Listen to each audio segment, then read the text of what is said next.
What is up? Welcome back to Nemo's podcast. My name is Ammar Nemo, aka Cinema Nerd.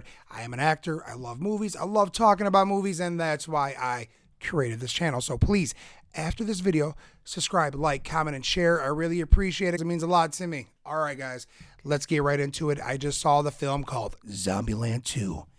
Double tap. Damn, that was corny, but it's all good. Okay, guys, let's get into it. Director, Mr. Ruben Flesher, the same director from the first movie starring Woody Harrelson, Emma Stone, Jesse Eisenberg, and Abigail, last name I can't really pronounce, played, I'm going to call her Little Rock, her character name, okay? Yes, they are all back. It's been 10 years. They became a tight family, okay? They've been killing zombies for the last 10 years, and it took too damn long for this fucking sequel. Why? Because of the writers. Yeah, they wrote the film called Deadpool. Okay, Deadpool was the biggest rated R movie of all time at the time back in 2016. That movie was such a hit. They're like, oh, fuck, well, we got to write Deadpool 2. And that's why this movie took forever to make. And that's all good because this movie is satisfying. Now, let's talk about the director real quick, Mr. Ruben. I loved what he did. This movie is just like the first film. If you enjoyed the first film, you're gonna love this film. Okay, it's kind of this. It is the same vibe of the first one, and all these characters are back together. Yes, all four characters are back together, and now they want a home. Okay, where they can feel like a family. So what do?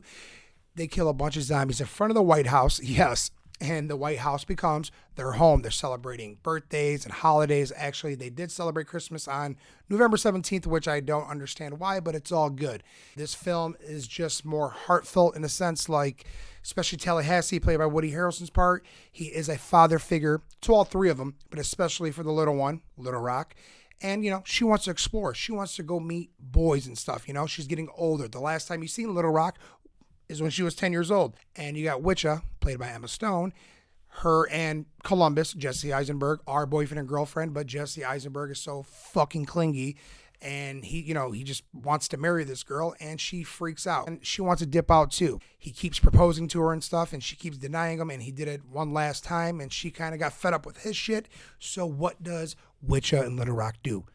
Like the first movie, they dip out. They leave a little note. A month passes by, and you got Little Rock and Witcha meeting some hippie ass dude named Berkeley that she falls in love with, okay, like right off the rip. And they dip out and they leave Witcha behind, Emma Stone behind. She's like, what the hell just happened? I just got left too? Yeah, it sucks, doesn't it? Okay. Well, a month passes by and you got Jesse Eisenberg, Columbus, still crying about Witcha and why she leave him and all this stuff. Him and Tallahassee are in a mall breaking shit, killing zombies, trying to find food or whatever they can find. And they meet this new character. This new character is called Madison. Yes, played by the beautiful Zoe Dutch. She killed this role. She is the MVP of this movie right next to Tallahassee, Mr. Woody Harrelson. I loved what she did in this movie. She plays, oh my God, like, that dumb blonde. Yeah, oh my God. But she plays it different, okay? She just switches up. Past actresses have played that dumb blonde type in the past, but what Zoe does is just awesome. She hits every fucking beat, and I love that about her. She really killed it. You got Columbus meets this new character named Madison, like I was just talking about, and she's been locked in a freezer for like 10 years, living in a mall, literally, with the whole pink outfit, blonde hair, Von Dutch fucking t-shirt, and all that kind of stuff. And Jesse's like, what the hell is this? This beautiful girl is just chilling in a mall, just no scratches on her or nothing. How in the fuck could she survive? Because she's so ditzy. And Tallahassee's just like, dude, man, you know why zombies haven't killed her yet? See, zombies like to eat actual brains, okay? Something like that. So they take her back to the house, and who comes in a month later? Yes, Witcha, Emma Stone. She's going back there to grab some ammo to find Little Rock because she left with some hippie douchebag guy, and that really pissed off Tallahassee, which is kind of funny because Woody Harrelson is a fucking hippie. It's all good, man. I mean, the guy likes to chill back, relax, and smoke that weed. And I love Woody Harrelson. He's such a great actor. He can play anything. I've been watching him since Cheers, White Man Can't Jump, Money Train. And there is a cool nod to Wesley Snipes in this movie. It was pretty fucking funny. Since we're talking about spoilers, yes, there's like a pardon deal to pardon Wesley Snipes, from all the tax evasion shit that he did, like I was saying. So, he flips out because he's a hippie, and they go on this road trip adventure. And it is like the first movie, but no Bill Murray, or is there? Now let's talk about the action scenes. These action scenes are on point. I love it. A lot of people like to shoot in slow motion, okay?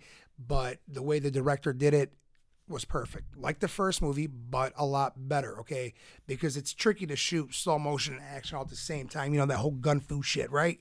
I really enjoyed it. Okay, the script was great. Like I said, if you like the first one, you're going to love this one, I promise. Now, they go on this adventure. They go to Graceland, okay, because Tallahassee always talked about Graceland, and Little Rock looks up to him like a father figure. And, you know, he looks at her like a daughter, and they get to Graceland. Graceland's all fucked up and messed up and broken up, but they go to this hotel. It's just like Graceland. Like, a lot of Elvis Presley's stuff is in this hotel. And who is the host of that hotel? Who actually lives in there? Rosario Dawson, the beautiful, talented Rosario Dawson. I actually auditioned for a TV show that she was in. Yeah, didn't get it. It's all good though. Shit happens, right? There's a pretty funny scene. Tallahassee walks in and he sees Elvis's shoes on the rack. So he takes them. He's like, holy shit. Smells them. It's the king. It's the king. Yeah. Okay. And he tries to put them on. They don't fit. But of course, who do they fit for? Columbus, which was a pretty funny scene. Like, he's like, wow, man, it's just like, you know, like Cinderella. They just fit perfect. Really pissed off Tallahassee. Now, Tallahassee's going around this whole hotel room and he sees Elvis's jacket and stuff like that, his whole suit, and he puts that on. I love that scene. The next day, who do you see? Two cool cameos with Luke Wilson and Thomas Gridditt, I think his last name is, the dude from Silicon Valley, the main actor.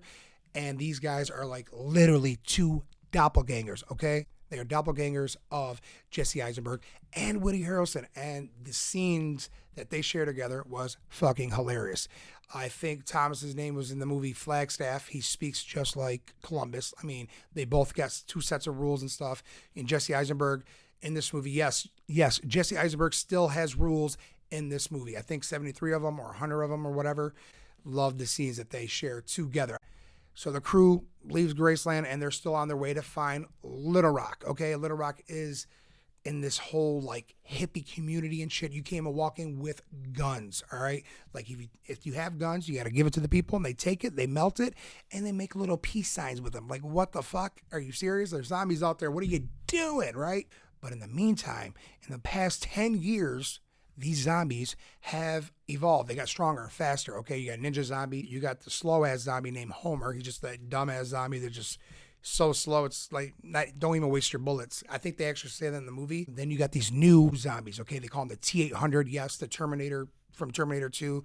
Arnold Schwarzenegger's character was the first out of the assembly line named the T-800, which doesn't make fucking sense. They should have just called the zombies the T-1000 since Arnold's a good guy in the movie. But, you know, these zombies are harder to kill. Zombieland did set a trend. The Walking Dead came right after that, actually. I know it's a comic book and stuff. I get that, but TV series-wise, okay? Then you got the Fear of the Dead, The Walking Dead. I mean, I know there's a bunch of other zombie movies in the past. I like what Zack Snyder did. I think he did a remake of Dawn of the Dead or Shaun of the Dead or something like that. Or that's Simon Pegg, whatever. But zombies have died down for a while. I haven't even finished the last 2 seasons of The Walking Dead because it was so fucking repetitive. But after watching Zombieland 2, I might actually go finish the seasons. So we'll see what happens. Okay, guys, I don't think there's nothing else that I can really say about this movie. Just go and watch it. Go grab your friend, your girlfriend, boyfriend, cousins, family, mom, dad, whatever. It is a funny movie. Just sit back, kick back, relax, and watch the movie. I'm going to rate this movie, guys. I'm going to rate this movie a 7.6 out of 10. Again, if you like the first movie, you're really going to enjoy this movie. My name is Ammar Nemo, a.k.a. Cinema Nerd. Take care. Peace.